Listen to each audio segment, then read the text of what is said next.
Mais pour commencer l'émission en beauté, il y a Joël Gaudreault et la chronique L'éducation autrement qui est avec nous en studio.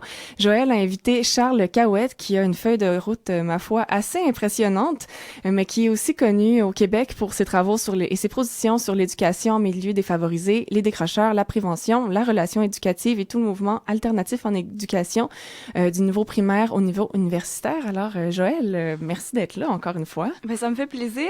C'est un honneur d'être là ce soir avec Monsieur Cahouette. Et pour compléter, je dirais, le début de feuille de route que tu as fait, Gabriel, j'ajouterais que Monsieur Cahouette est professeur honoraire du département de psychologie de l'Université de Montréal, rattaché à l'option psychologie de l'éducation qu'il a fondée en 1968. Puis après ça, il a continué son travail beaucoup sur le terrain aussi en fondant en 1974 la première école alternative publique au Québec, l'école Jonathan, et avec il cofondateur en fait avec Denise Godette, je tiens à le dire. Et en 2001, il a fondé l'école Le Vitrail à Montréal, qui est une des quelques écoles secondaires alternatives qui existent au Québec et qui présentement accueille aussi des enfants du primaire pour faire une école primaire secondaire. Bonsoir, Monsieur Cahouette. Bonsoir, Joël. Vous allez bien? Très bien, même. Pour commencer, en fait, j'ai envie de lire un petit passage qui se trouve sur la 4e de couverture de votre livre « Éduquer pour la vie ». En fait, ça va comme suit. Ça dit « Il est carrément inacceptable que ce soit à l'école que les jeunes perdent le goût d'apprendre et de se développer et qu'ils perdent surtout la confiance en eux-mêmes et leurs ressources et en l'avenir. » Alors, Monsieur Cahouette, vous qui avez tant fait de choses positives et constructives, je dirais, pour aider à l'innovation et un renouveau en éducation au Québec, vous partez quand même d'une posture assez critique. Oui, tout changement suppose. L'innovation est un processus de destruction créatrice. C'est-à-dire qu'il faut cesser de vivre des choses pour vivre des choses nouvelles. Alors, j'ai critiqué le système, je critique encore parce que le système se donne comme mandat, le système scolaire public surtout, se donne comme mandat d'intégrer les jeunes dans la société actuelle. Alors, la société actuelle, elle va pas bien du tout. Et ce qui se passe au niveau de l'environnement à Paris est très stimulant. Peut-être pas pour ce qui va se passer après, mais au moins au niveau d'une prise de conscience que notre planète va pas bien, qu'elle nous appartient à tous, la planète. Nous sommes tous responsables d'y changer des choses pour qu'on protège un peu mieux tout l'environnement. Mais en même temps, je me dis, il y a aussi la nature humaine qu'il faut protéger davantage. Il faut respecter davantage la personne humaine, chacun des enfants et des adolescents. Ils sont des personnes uniques et responsables, des citoyens. Et je pense que l'éducation doit se transformer en profondeur. Il n'y aura pas de changement de société si on ne change pas l'éducation. Et bien sûr que tous les éduco-sceptiques, comme il y a les climato-sceptiques, et des gens qui se rassurent quand ils retrouvent le statu quo en disant voici, les parents veulent l'école qu'ils ont connue, où il y avait de la discipline, le sens de l'effort, et réalisent pas que l'éducation doit se faire autrement maintenant. Il faut développer chaque personne comme une personne unique et un citoyen responsable et qui est pas là uniquement pour se préparer pour plus tard, il est là pour se développer déjà comme personne, ce qui change tout à fait le rôle de l'enseignant qui doit devenir un éducateur. Alors c'est ce que j'essaie de faire depuis une quarantaine d'années avec grand plaisir. Ce que j'ai compris aussi, c'est que, en fait, vous trouvez que l'école a abandonné sa première mission au profit de la préparation au marché du travail. Oui, oui. Pour vous, c'est quand que cette tournure-là s'est faite? Parce que, comme dans l'histoire éducative scolaire, du moins dans l'école, il y a souvent eu ce souci-là de répondre à des besoins pour améliorer, surtout depuis la révolution industrielle peut-être, mais d'améliorer la productivité industrielle de l'agriculture. Fait que pour vous, c'est quand que l'école a abandonné sa mission qui serait première et quelle est cette mission première? Oui. Alors l'école s'est laissée prendre par l'évolution, si on veut, industrielle, économique, technique, et on est devenue de plus en plus exigeante pour certains enfants. De sorte que l'évaluation, au lieu d'évaluer quel est le produit de l'éducation, quelle sorte de produit humain on développe à l'école, s'est mis à développer des performances, la compétition, et l'évaluation est devenue un processus de sélection-élimination. Progressivement, on laisse entendre aux gens qui pourront pas continuer à étudier, qui doivent se limiter à des métiers inférieurs et qui font pas appel à toutes leurs habiletés. Et ça, c'est très triste qu'on a une éducation qui rapetisse les enfants, qui rentre dans le système. Où est-ce que tu dois aller? Tout le processus d'orientation, c'était ça. Quels sont les métiers auxquels tu peux songer? Et maintenant, on réalise que l'école était là beaucoup trop pour répondre aux besoins de l'entreprise, besoins du travail, plutôt qu'aux besoins de la personne. Et les besoins d'être humain sont de plus en plus grands, y compris ses besoins de santé. L'enfant a surtout besoin d'avoir du plaisir à apprendre. Ça enlève pas le sens de l'effort, au contraire. Les enfants travaillent mieux quand ils ont du plaisir et que ça a du sens. Alors, il faut développer chez l'enfant ce goût d'apprendre, sa curiosité intellectuelle, non pas lui dire quand il pose une question, attends, tu verras ça dans le programme ou c'est pas dans le programme, etc. Développer la créativité, la curiosité, la motivation, apprendre le plaisir d'apprendre, de partager. Alors que là, on est tout dans un système de compétition, de comparaison. On veut pas que l'enfant aide les autres parce que c'est tricher et qu'il est mieux d'être meilleur que les autres que d'essayer de les aider. Et on développe l'individualisme, la compétition et la résignation. Parce que l'enfant apprend à pas avoir de pouvoir à l'école, il n'y en a pas vis-à-vis du programme, il n'a pas, on lui demande de rester assis. Et il apprend comme ça à se résigner, que le patron va lui dire ce qu'il doit faire, comment le faire, il va l'évaluer, il le payer en conséquence. Et c'est ça qu'il faut arrêter, c'est ça qui crée les malaises qu'on vit actuellement entre l'Occident et l'Orient et tout ce qu'on est en train de découvrir, que c'est pas pour rien qu'on respecte pas la planète, qu'on pollue, qu'on consomme de façon excessive et méprisante même. C'est juste parce qu'on a été déformé par l'instruction, l'éducation académique qu'on a eue. Et il est urgent de transformer. Et ce qui m'encourage, c'est que cette prise de conscience est en train de se faire sur la planète, qu'il faut arriver à une éducation qui nous rend plus capable, plus respectueux de nous-mêmes, plus capable de respecter les autres, respecter l'environnement et de se compromettre, devenir responsable. Et c'est pour ça que l'école alternative est une des solutions possibles. Il y a d'autres, je pense qu'on est en train d'éduquer autrement. Je pense que c'est ça le sujet. Et qu'il y a d'autres formules, l'école à la maison, des écoles différentes. Mais je crois que l'important, c'est qu'on brasse ce système et qu'on fasse confiance aux parents et que les parents fassent confiance à l'enfant qui peut devenir quelqu'un de bien, quelqu'un d'heureux sur la planète en consommant moins, en partageant davantage. Faut apprendre tout de suite et en toute urgence à vivre ensemble et non pas à vivre tout catégorisé comme on est actuellement avec les bons et les pas bons, puis tous les enfants qui ont des difficultés particulières. La qualité de vie, en fait, moi, c'est un thème que j'ai vu, en tout cas dans vos travaux, émerger à plusieurs reprises, comme quoi que l'éducation devrait nous amener à améliorer notre qualité de vie. Ça devrait être une des raisons pour lesquelles on a un système d'éducation. Fait que pour vous, cette qualité de vie-là, qu'est-ce qu'elle veut dire et pourquoi que les jeunes ont pas tellement accès, finalement, à une qualité de vie en ce moment, selon vous? Ben, je pense qu'on s'amuse presque sadiquement à leur faire peur avec l'avenir en disant c'est pas sûr qu'il va y avoir du travail pour toi, c'est pas sûr que tu vas réussir, c'est pas sûr que tu vas avoir assez d'argent, puis il faut que tu en mettes de côté pour plus tard, pour la retraite, puis te se faire soigner et autres. Et on laisse les gens se rendre malades en leur disant mets de l'argent de côté pour te faire soigner au lieu de leur dire peut-être que tu pourrais travailler sans devenir malade. Et à l'école, qu'on surveille la santé, qu'on surveille le bien-être de l'enfant. C'est ça que j'appelle la qualité de vie. Être content d'être vivant, d'être unique et d'avoir un défi extraordinaire, de s'épanouir au maximum. Et c'est pas une solution de facilité. C'est malheureux que dès qu'on parle d'une certaine joie d'apprendre, une joie de partager, aide les autres, collabore dans des groupes multi-âges, l'intergénérationnel et tout. Et non, on est là, on les met en compétition et ça veut dire que ça t'amène à rejeter les autres et à mépriser ceux qui ont des talents différents. Il y en a qui ont moins de talents, mais ils ont des talents différents et je répète souvent et je crois profondément que chaque enfant, quels que soient ses talents, ses limites, etc., ses problèmes, il a le droit fondamental de vivre à l'école, dans un lieu d'éducation, des expériences positives d'apprentissage, de succès et de valorisation. C'est pas juste les 2 ou 3 premiers comme aux Olympiques. L'école, chaque enfant doit être content d'être là et d'apprendre. Donc, quand même, le portrait n'est pas totalement négatif au sens où il y a déjà beaucoup de choses qui se passent justement dans le mode d'éducation autrement. Puis d'ailleurs, des belles choses qui se passent aussi dans les écoles en général. Pour vous, qu'est-ce que vous voyez? En fait, c'est parce que ça fait tellement longtemps que vous êtes dans ce milieu-là au Québec. Qu'est-ce que vous voyez évoluer peut-être et même ailleurs dans le monde au niveau de l'éducation alternative ou faite autrement? Ce qui est urgent de transformer, si on veut parler d'évolution, d'abord le mode d'évaluation. Que l'évaluation porte non pas sur des performances quantifiables qui permettent de mettre les gens en rang, les écoles en rang et le palmarès, etc. Qu'on ait une éducation, une évaluation qui évalue l'être humain qu'on a formé. Est-ce qu'on lui a transmis vraiment ou initié et développé chez lui les valeurs de partage, de respect, de coopération, les valeurs de responsabilisation, apprendre à prendre des responsabilités, des pouvoirs individuels et collectifs. Alors actuellement, il y a les contraintes de programmes uniformes faits par des spécialistes qui partent pas des besoins de l'enfant et de sa curiosité naturelle, mais qui partent de programmes plus avancé qu'il faut réduire et préparer l'enfant à rentrer dans le système. On est toujours en train de préparer l'enfant à autre chose, alors que l'objectif de l'éducation, c'est de développer chacun des enfants. Et je connais des enfants qu'on appelait et qu'on appelle encore des dyslexiques ou des gauchers ou des troubles d'apprentissage, d'adaptation. Ces enfants, souvent, qui apprennent autrement et qui voudraient apprendre autrement. Et au lieu d'accommoder l'école et de s'adapter à eux, on essaie d'ajouter des spécialistes qui vont les normaliser, les rentrer dans le système.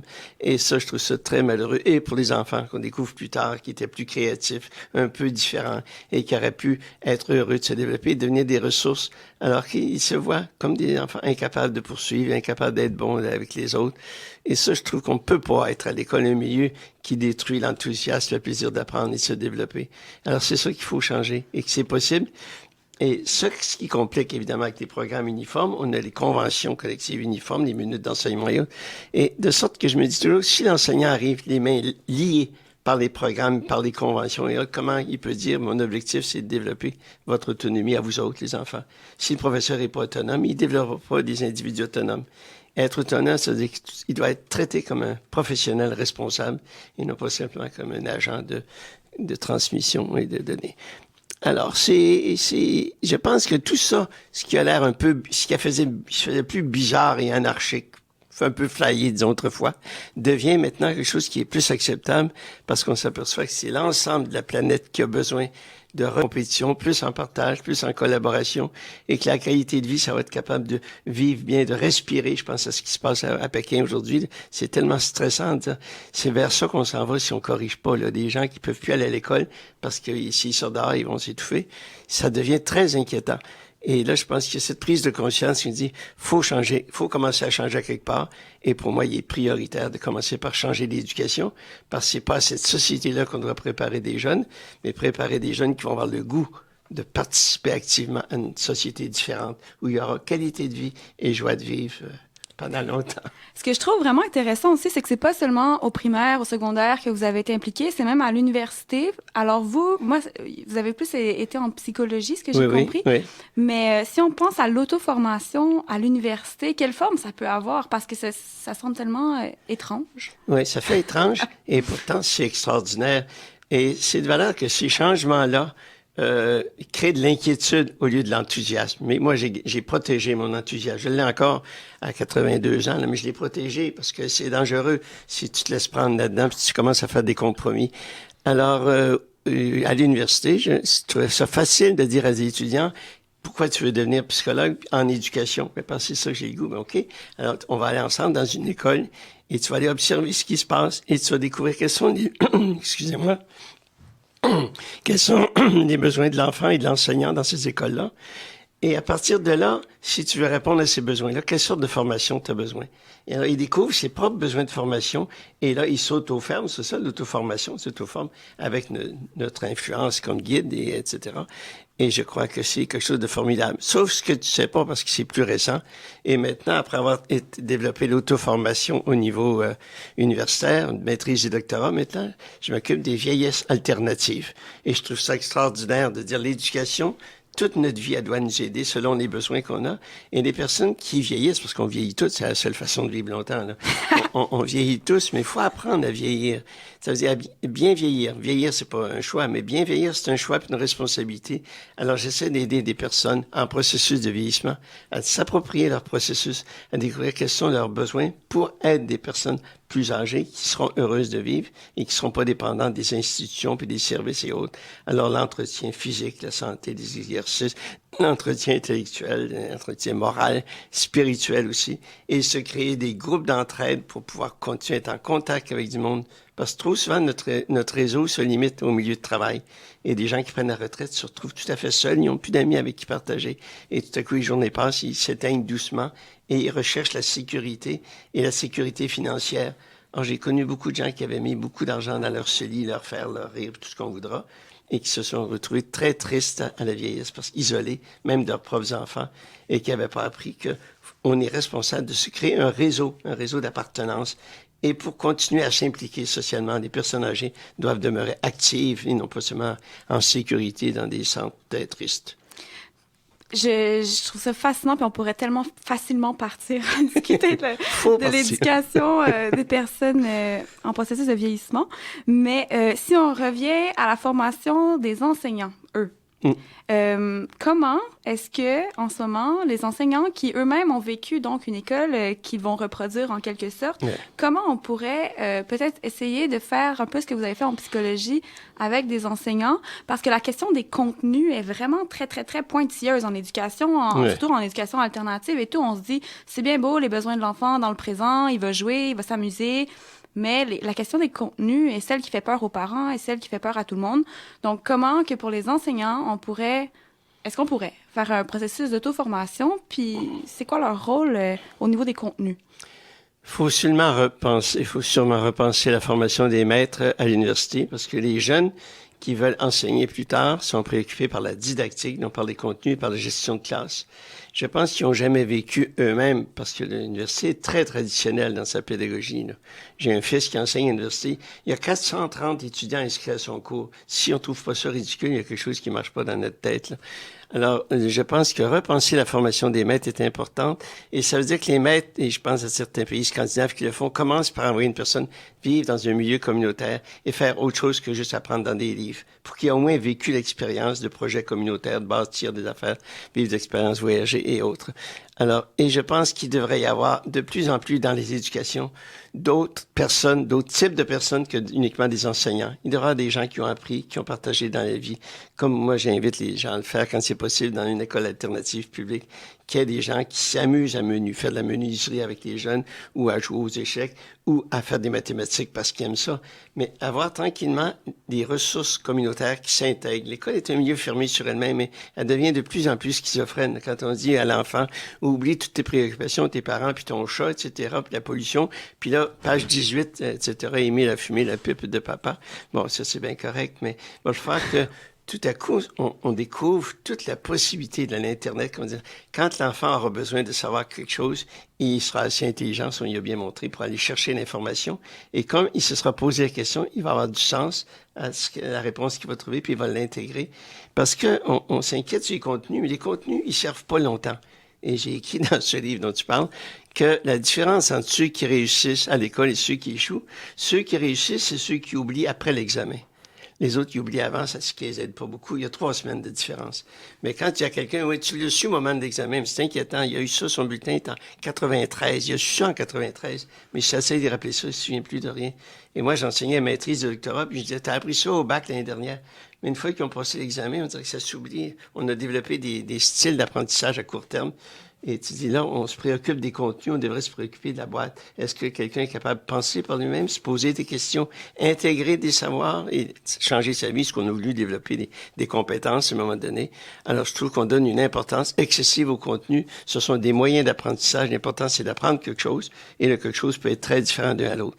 Mais si tu as des contenus identiques qui sont enseignés en même temps avec le même nombre d'heures, ça te permet de passer l'examen et donc de comparer les jeunes puis de les mettre en rang. Si c'est ça l'objectif, il faudrait être clair, mais c'est un objectif de sélection, élimination et non pas de formation.